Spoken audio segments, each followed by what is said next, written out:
Hello student, welcome to my channel.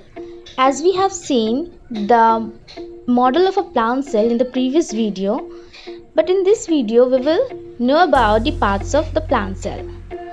Okay, in the previous video I have given the numbers in the parts of plant cell, but today we will know what are they actually. Okay, so we will go one by one.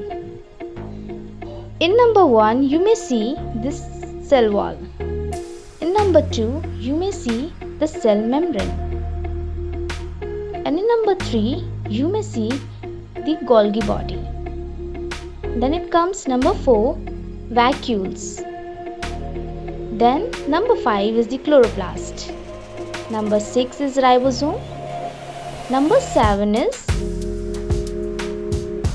nucleolus. Number 8 is nucleus.